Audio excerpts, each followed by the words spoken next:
The small scout ship trembled as it entered Earth's atmosphere. Inside, Gia gripped her control panel. Her large eyes blinked rapidly as warning lights flashed across the cabin. Stabilizers failing, she muttered to herself. The ship was not made for this kind of entry. It was a stealth vessel, meant to observe from orbit, not to dive into the thick atmosphere of the planet below. Gia was a xenobiologist of the Namori species. Her people were herbivores with light blue skin, large eyes, and slim bodies. They had watched humans from afar for years, and what they saw terrified them. Humans ate meat. They consumed flesh. In the videos the Namori intercepted, humans tore into animal flesh with their front teeth, cooking and seasoning dead creatures before devouring them with obvious pleasure. Such savages, Jia's commander had told her before the mission. But we must know more about these predators.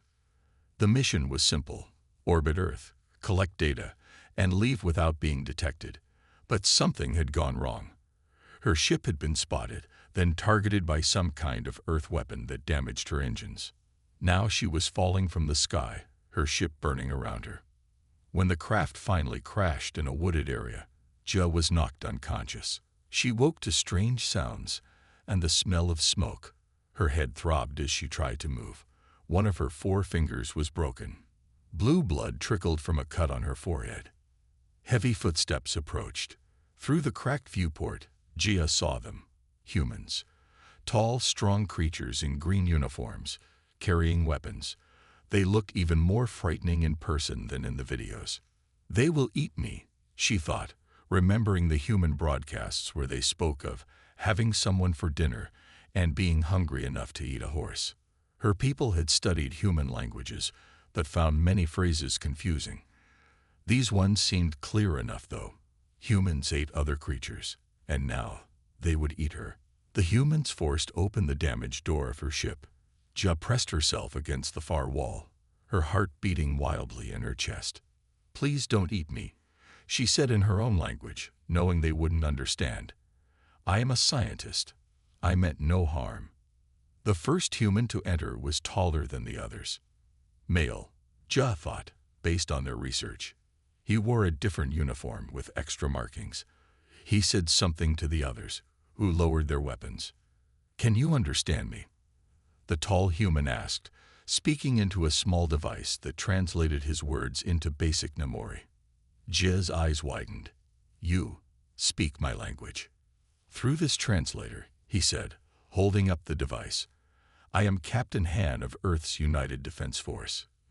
You violated Earth airspace with an unidentified craft." Jia trembled. "Will you eat me now or fatten me first?" The human's face changed.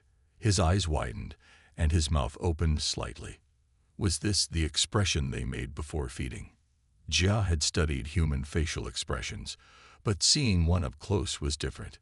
"Eat you," Captain Han said after a moment. "Why would we eat you?" "That's what humans do," Jia said. "You eat other creatures." The captain made a strange sound. A laugh, Jia realized. It wasn't aggressive as she had expected. It sounded almost friendly. "We need medical attention here," he called to the others. Then to Jia. "You're injured. We're taking you to our medical facility." "To prepare me?" Jia asked, still trembling. "To heal you," Captain Han said. His voice was calm. "No one is going to eat you. You have my word." As they carefully moved her from the crashed ship to their vehicle, Jia remained certain this was a trick. Humans were clever predators. They would gain her trust, then consume her when she least expected it. But if these were her final hours, at least she would learn more about humans up close. That had been her mission after all. And maybe, just maybe, the captain was telling the truth. She just couldn't imagine why a predator would waste food. 3 days had passed since Jia's capture. The humans had placed her in what they called a guest quarters at their military base. It was nothing like the cage she had expected. The room had a soft bed, a desk, a chair, and even a small window that let in sunlight. They had given her clean clothes that fit her slim blue body. Most surprising of all, They'd brought her fresh plants and fruits to eat 3 times each day. Gia sat on the edge of her bed, confused. Why would they treat food so well? The door opened, and Captain Han entered with his translator device. He carried a tray with new foods she had not seen before. "Good morning, Gia," he said. "How are you feeling today?" Gia watched him carefully. "My injuries are healing. Your medical treatment was unexpected." Han smiled.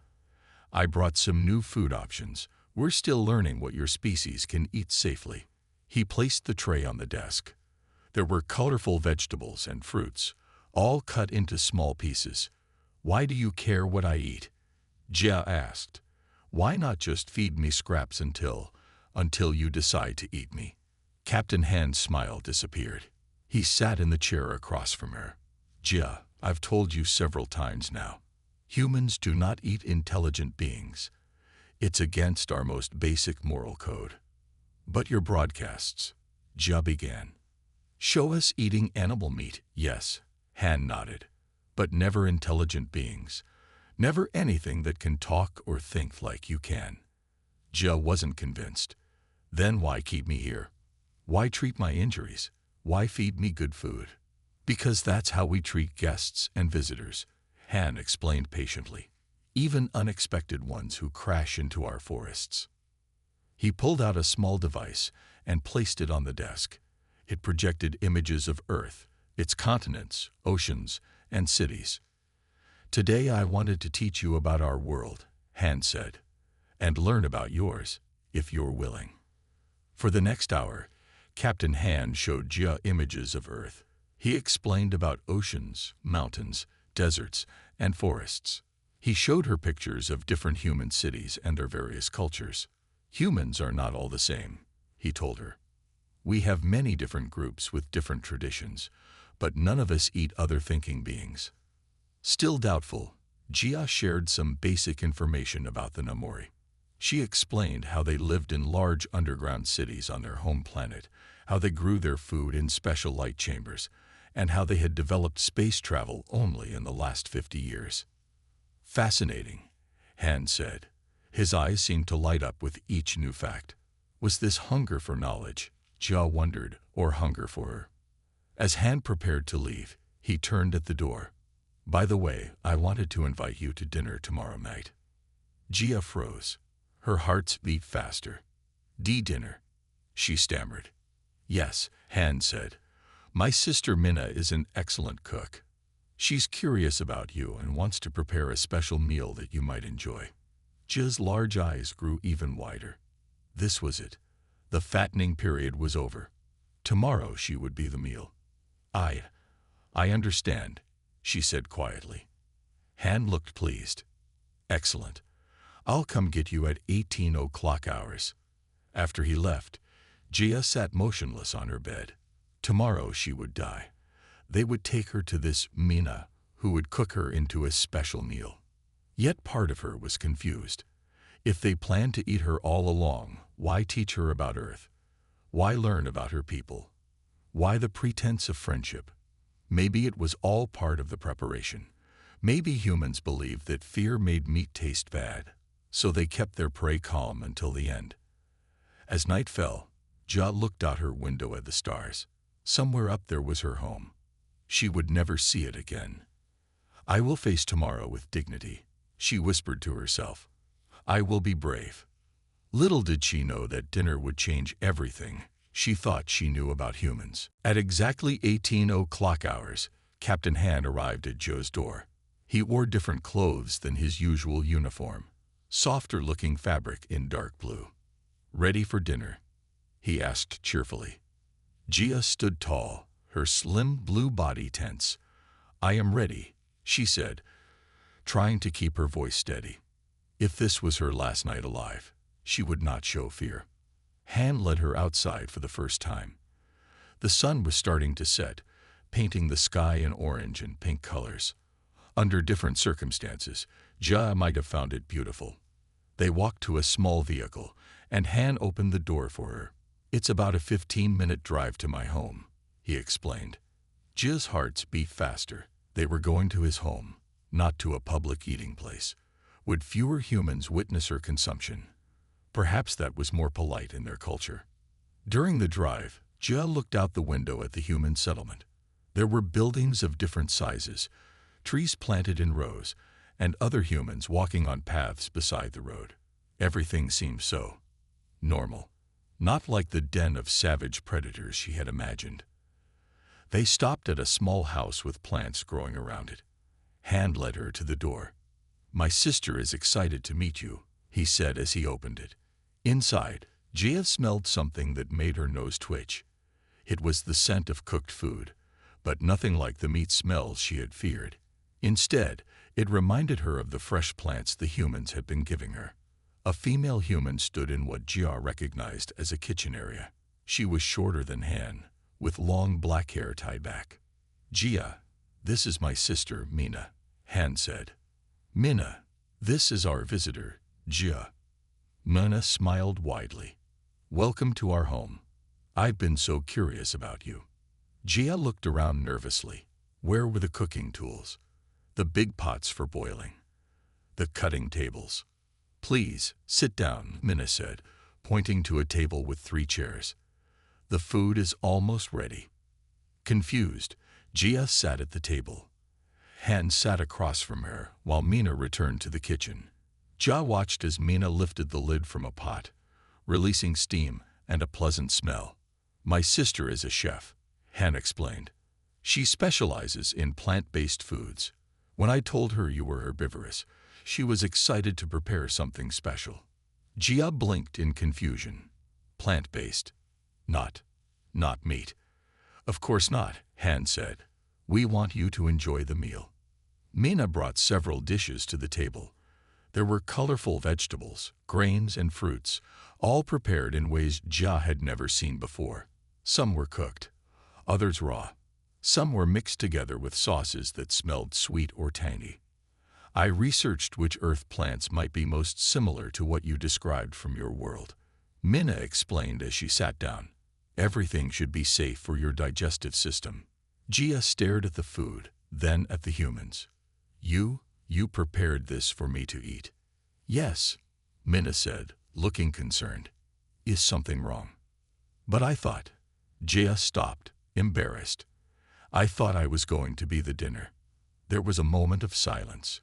Then both humans laughed, not in a mean way, but with genuine amusement. "Oh, Jia," Han said, his eyes crinkling at the corners. "When I invited you to dinner, I meant for you to join us for a meal. To eat with us, not to be eaten." Mina looked shocked. "Did you really think we were going to eat you?" Jia's blue cheeks darkened with embarrassment. "All the evidence suggested humans eat other beings. You talk about having people for dinner and finding someone tasty." The humans exchanged looks. "I think," Han said slowly, "we have a lot to discuss about human expressions." He picked up a serving spoon and offered Jia the first helping of food. "But first, let's eat together." For the first time since arriving on Earth, Jia felt something new. The food was delicious. Jia had never tasted anything like Mina's cooking. There were sweet, tangy, and savory flavors that made her taste buds sing. For a while, they ate in comfortable silence. "This is wonderful," Jia finally said, her fear replaced by genuine pleasure. "I did not know humans could prepare plant food so well." Mina smiled, clearly pleased. "Many humans choose to eat only plants. We call them vegetarians or vegans. But others eat meat," Jia asked carefully. "Yes," Han admitted. "Many humans eat both plants and animals, but never intelligent beings, never anything that can speak or think." Jia put down her fork. "But I heard humans say they wanted to have people for dinner, and that someone looked good enough to eat. What does that mean if not eating people?" Han and Mina looked at each other, then burst into laughter. "Those are just expressions," Mina explained. "They don't mean what they sound like." Han nodded. "When we say we have people for dinner, we mean we invite them to eat with us, like we did with you tonight." "And saying someone looks good enough to eat?" Jia asked. Mina's cheeks turned slightly pink. That's a compliment. It means someone is cute or attractive, not that we actually want to eat them. Humans have many sayings like this, Han added. We devour books, but we don't actually eat them. We just read them quickly because we enjoy them. Jia's large eyes grew wider. So when humans say they are hungry for knowledge, we don't eat knowledge, Han confirmed. We just want to learn more. And when we say we eat someone up, it means we find them adorable, Minna added. Jia sat back in her chair, stunned. Could it be that the entire Namori understanding of humans was based on misinterpreted language? Had her people been hiding from Earth for decades because of simple misunderstandings? Our intelligence reports, Jia began, then stopped, unsure if she should reveal more. You've been watching us, Han said. It wasn't a question. Jia nodded slowly. For many years, we intercepted your broadcasts. We saw humans eating meat, heard these expressions, and concluded you were dangerous predators who would eat any intelligent life you encountered. That's why you were on a stealth mission, Han said, understanding dawning on his face. Your people are afraid of us. Yes, Jia admitted. The Namori High Command believes humans would consume our people if they knew we existed. Minna looked horrified. That's terrible. We would never. I believe you now, Jia said softly.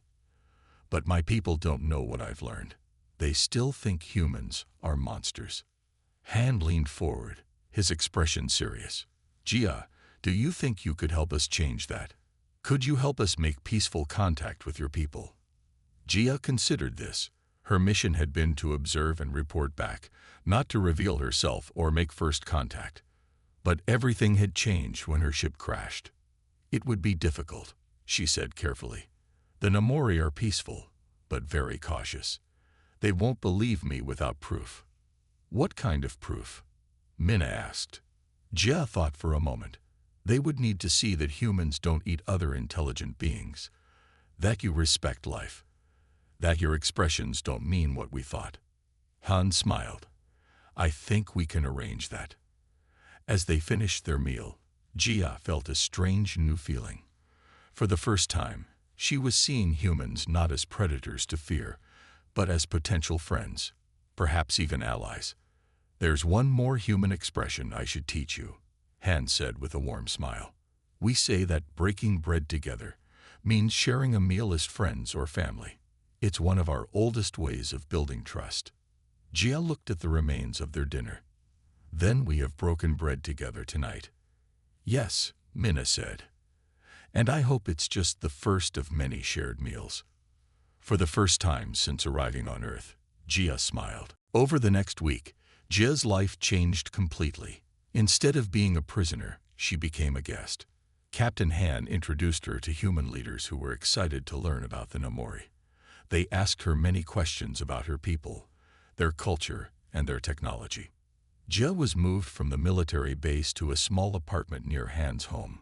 She could come and go as she pleased, though a human guard named Tai always went with her for her protection, they said. Jia wasn't sure if that was true, but Tai was kind and answered her questions about Earth. Every evening, Han or Minna would bring her to a new place to eat. They showed her parks, museums, and markets. Humans stared at her blue skin and large eyes, but most smiled and waved. Your people seem very friendly, Jia told Han as they walked through a busy market. It's hard to believe we feared you for so long.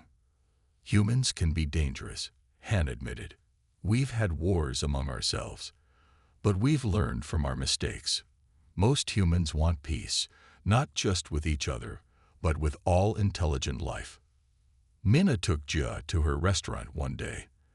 There, Jia watched as Minna prepared food for humans who came to eat.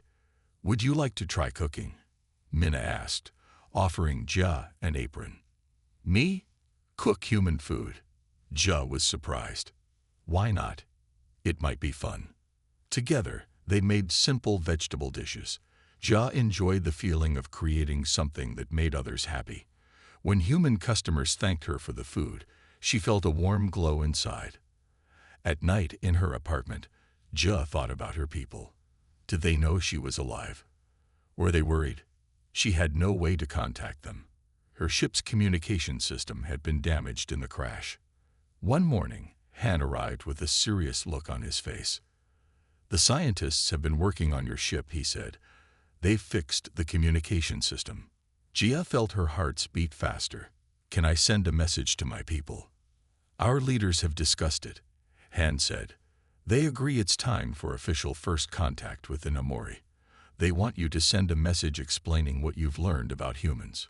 "My people will be suspicious," Jia warned. "They might think I'm being forced to say these things." "We know," Han nodded. "That's why we won't tell you what to say. You can speak freely. Just tell them the truth about your time here." Later that day, Jia sat in front of a screen in a special room. Earth scientists had connected her ship's communication system to their equipment. She could now send a message to the Namori High Command. With cameras recording, Jia spoke in her native language. She explained her crash, her capture, and how humans had treated her. She described the dinner with Han and Mina, and how she had learned that humans did not eat intelligent beings. "The humans want peaceful contact with our people," she finished. "They are not the monsters we feared. They are different from us, yes, but they respect life. They want to share knowledge, not consume us." After sending the message, Jia felt both relief and worry. Would her people believe her? Or would they think she had been brainwashed by the humans? "What now?" she asked Han as they left the communication room. "Now we wait," he said, "and hope your people respond peacefully." Unknown to Jia and the humans, her message had caused a huge argument among the Namori High Command. Some believed her, but others were suspicious. Why would humans treat a captured spy so well unless they had a darker purpose? Far from Earth, deep in space, a Namori warship changed course. Its new destination, Earth. 3 days after Jia sent her message, she woke to a strange beeping sound. It came from a small piece of her ship's equipment that the humans had let her keep. The personal communicator was working again, picking up a signal from space. With shaking hands, Jia activated it. A small hologram appeared above the device. It showed Commander Da, leader of the Namori Defense Fleet. "Scientist Jia." His voice was cold. "We received your message. Are you truly safe?" "Yes, Commander," Jia said quickly. "Everything I told you is true. Humans do not want to eat us." "They speak in Code 3, Da interrupted. "If you are in danger, we will understand." Jia shook her head. "There is no need for code. I am not being forced to say these things. Humans are not what we thought." Dad's large eyes narrowed. "We believe you are under pressure. No predator species would treat a captive so well without reason." "You don't understand," Jia tried again. "Their language confused us. When they talk about having someone for dinner, they mean eating with them, not eating them." "We are coming to rescue you," Dez said firmly. "The battle fleet will reach Earth in 2 days. Be ready." "Battle fleet?" Jia felt her heart skip. "No, there's no need for." The communication cut off. Jia stared at the silent device in horror. A battle fleet was coming to Earth. This would ruin everything. She ran to her door and found Ta standing guard as usual. "I need to see Captain Han immediately," she said, trying to stay calm. "It's very important." Within an hour, Jia sat in a room with Han and several human military leaders. She told them everything about the communication. "How many ships in a Namori battle fleet?" one of the human generals asked. 5 large warships, Jia answered. "They have powerful weapons. They think they're coming to rescue me from monsters." The humans looked at each other with worried faces. "We must prepare our defenses," the general said. "If they attack." "No," Jia stood up. "Fighting will only prove to them that humans are dangerous. We need to show them the truth." Han nodded slowly. "Jia is right. This is a misunderstanding, not a real conflict. We need to find a peaceful solution." "What do you suggest?" asked the general. Jia thought hard. "Let me send another message. Let me talk to them when they arrive. Maybe I can convince them. And if you can't? The general asked. Jia looked down. Then I will stay with them when they leave. I won't let them harm Earth because of a mistake. Han touched her arm gently. That won't be necessary. We'll find a way to make them understand. The humans spent hours making plans.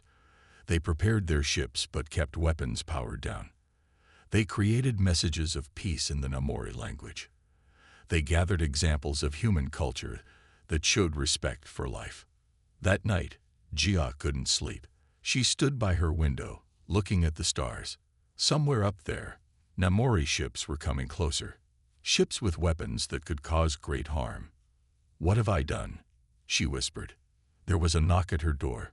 It was Han. Couldn't sleep either, he asked with a small smile. Jia shook her head. This is my fault. If I hadn't crashed here, then we would never have met the Namori, Han finished, and we would have missed the chance to make new friends. If my people attack, they won't, Han said firmly, because my sister has an idea, a strange idea, but it might work. What idea? Jia asked.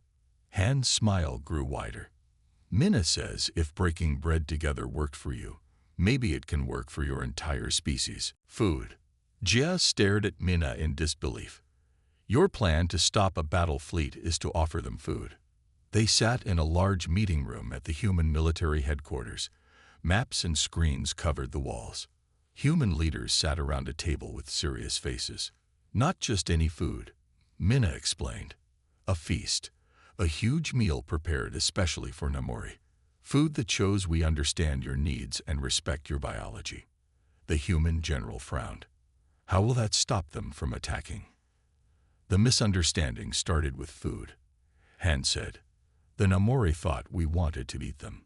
So we show them that instead, we want to feed them. To share meals, not make meals of them. Jia considered this. It was simple that might work. My people have never shared food with other species before.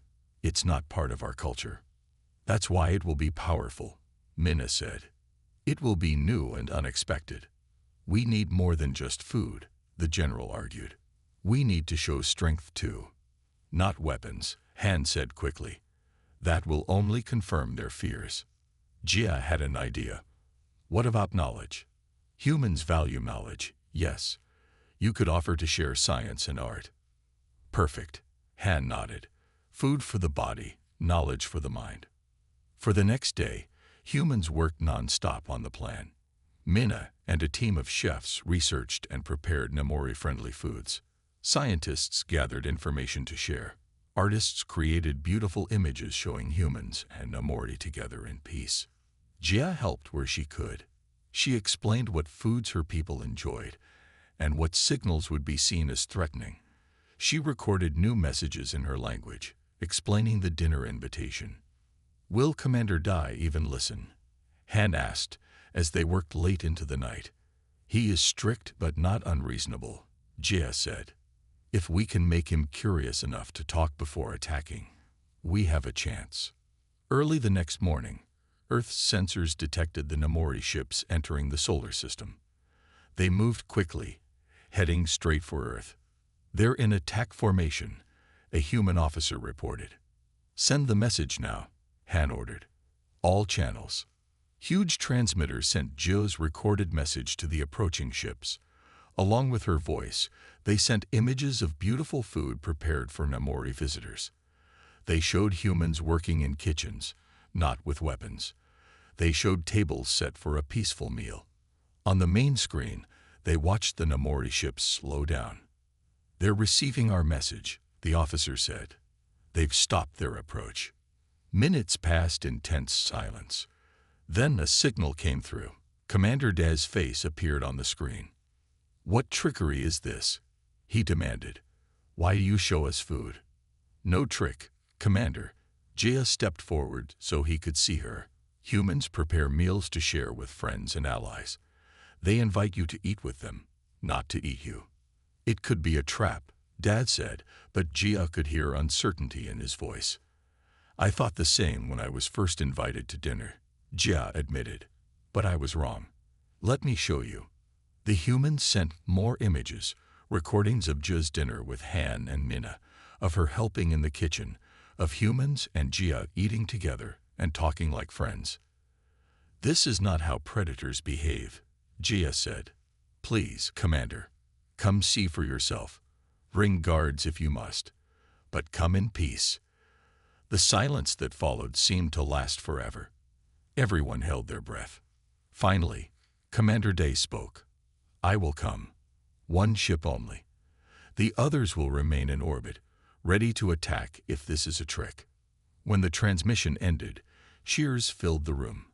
Han hugged Jia, lifting her off the ground in excitement. It worked. They're coming to talk. Jia felt relief flood through her body. The battle isn't over yet, she warned.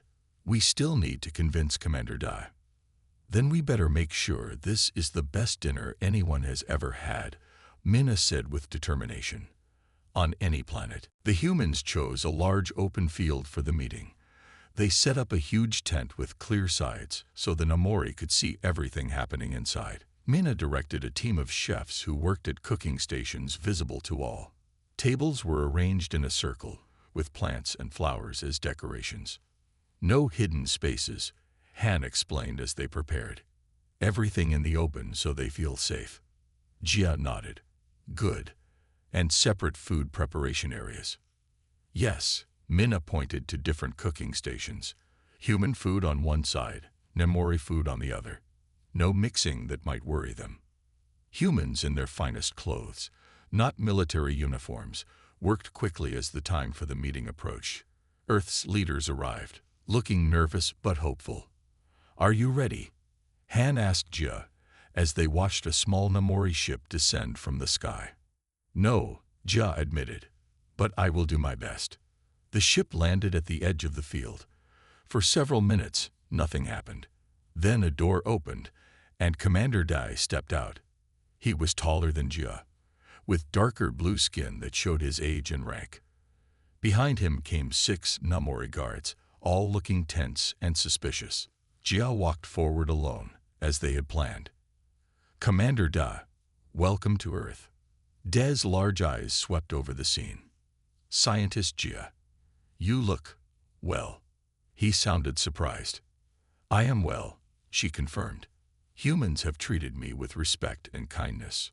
So you claim, Dad said. Yet we see they have many weapons in orbit around their planet. For protection only, Jia said. Just as you keep your ships ready. But today is not about weapons. Today is about understanding. She gestured toward the tent. Will you join us for a meal? See for yourself how humans share food with friends. Da hesitated, then nodded stiffly. We will observe. My guards will taste all food first. Of course, Jia agreed. As they walked toward the tent, Da spoke quietly. The High Command does not believe your story. They think humans have changed your mind somehow. They have, Jia said simply. By showing me the truth. Today they will show you too. Inside the tent, human leaders stepped forward to greet the Namori visitors. They spoke slowly so the translation devices could keep up. They used no sudden movements that might frighten the nervous guards. Commander Da, said the human leader, we welcome you to Earth. We regret the misunderstanding between our peoples and hope today begins a new chapter of friendship. Da did not reply directly. Instead, he watched carefully as humans demonstrated how they prepared food. Mina showed how vegetables were cleaned, cut, and cooked in clear pots so the Namori could see everything. You may inspect any ingredient, she offered. We have nothing to hide. Slowly, the tension began to ease. The Namori guards tested each dish prepared for their group and found nothing harmful. Humans ate their own food, showing they had separate meals but shared the same space. When everyone was seated, Han stood and raised a glass. On Earth, we have a tradition called a toast. We raise our drinks to honor our guests and express our hopes. He looked directly at Commander Da. To new understanding between our peoples. May this be the first of many shared meals. The humans drank. After a moment, Day raised his own glass of Namori fruit juice. To truth, he said, whatever it may be. As the meal progressed, Jia watched the commander's face. She saw his suspicion slowly changing to confusion, then to curiosity. The humans answered his questions honestly. They explained their idioms about eating someone up and having someone for dinner. By the end of the meal, Dad was actually laughing at the misunderstanding. So all this time, he said, shaking his head, we feared you would eat us, and you just wanted to talk. And share food, Minna added with a smile. Food brings people together, even people from different worlds. Day looked at Jia. It seems you were right, scientist. Perhaps humans are not the monsters we feared. For the first time in days, Jia felt her hearts lighten. The feast had worked. It wasn't perfect peace yet, but it was a beginning. 6 months after the feast with Commander Dai, Jia stood on a platform in front of a large crowd. Humans and Namori sat together in a new building called the Galactic Friendship Center. Today was the official signing of the Human-Namori Alliance Treaty. Jia wore special clothes that showed her new position as the first Namori ambassador to Earth. Beside her stood Han, now Earth's ambassador to the Namori homeworld. If someone had told me a year ago that I would be friends with humans, I would have thought they were crazy, Jia said to the crowd. Her words were translated for the humans. I crashed on Earth expecting to be eaten. Instead, I was invited to dinner. Everyone laughed. The story of the dinner misunderstanding had become famous. Children on both worlds now learned it in school as an example of how language differences can cause problems. After the treaty signing, there was a large celebration. Minna had prepared a special meal with foods from both worlds. Her restaurant had become the most popular place on Earth for both humans and Namori visitors. Your sister has become quite famous, Jia said to Han as they watched Minna talk to reporters. Han smiled. She deserves it. Her idea saved us from war. Food diplomacy, Jia nodded. No one expected it to work so well. The simple dinner that had changed Joe's mind about humans had grown into something much bigger. Now, official meetings between species always included shared meals. Breaking bread together had become the standard first step in all new contacts.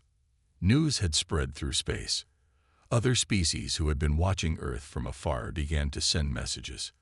They too had misunderstood human idioms and behaviors. They too had feared being eaten. The Zolari delegation arrives next week, Han told Jia. They'd been hiding in the asteroid belt for decades, convinced we would hunt them for sport. What made them think that? Jia asked. Apparently, they intercepted old human broadcasts about hitting the golf course and shooting a round of golf, and thought we were hunting creatures called golfs for fun. Jia laughed. More idioms.